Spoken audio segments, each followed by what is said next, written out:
বরণ করে নিচ্ছেন আমাদের প্রিয় ডিরেক্টর শ্রী রাহুল মুখার্জি স্যার। অসংখ্য ধন্যবাদ মাননীয় শেখ শামীম মহাশয়কে।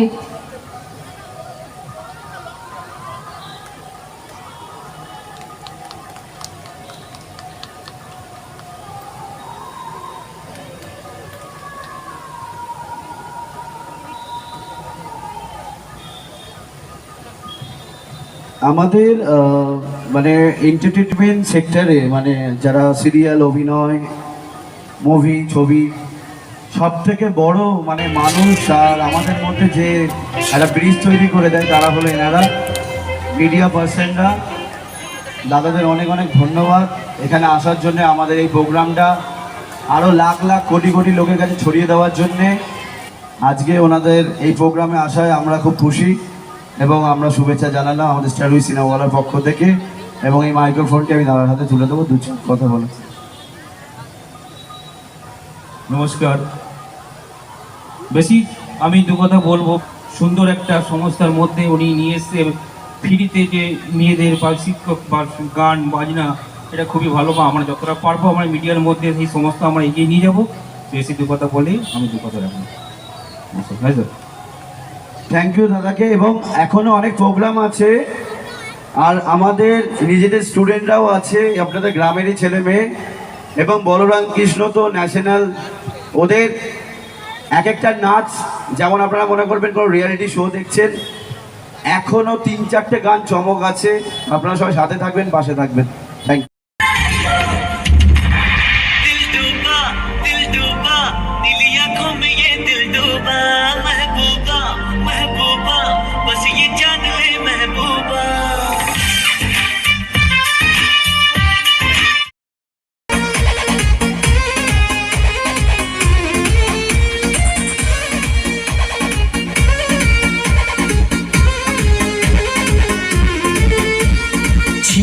जवानी के उड़े दहो, मनवा से मनवा के जुड़े दहो।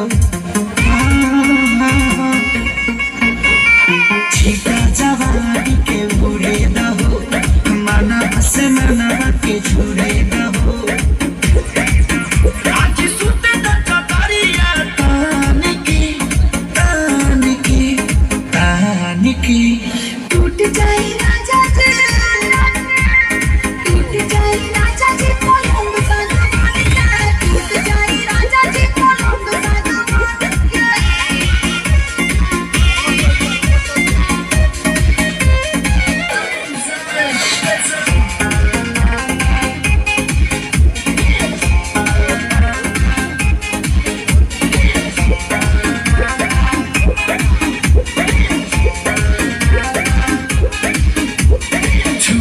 बदन की देखो न कटन की चादर बिछा दे हनी।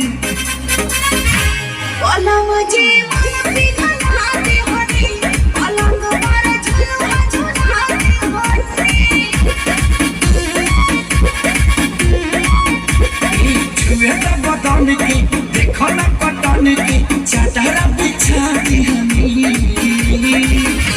पलंग जी मन पिघला दे हनी, पलंग पर झुलवा झुला दे हनी।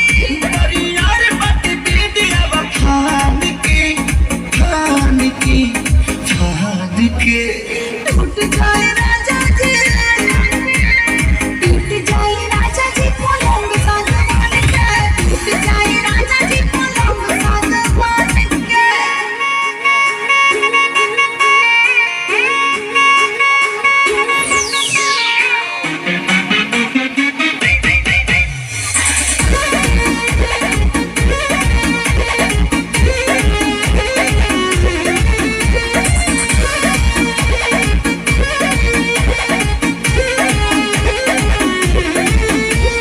बने तो बेसरमी देहिया में गरमी कोई थे लागी हो। अमरिया आई थे लागी हो, नो से कोई थे लागी हो। बने तो बेसरमी देहिया में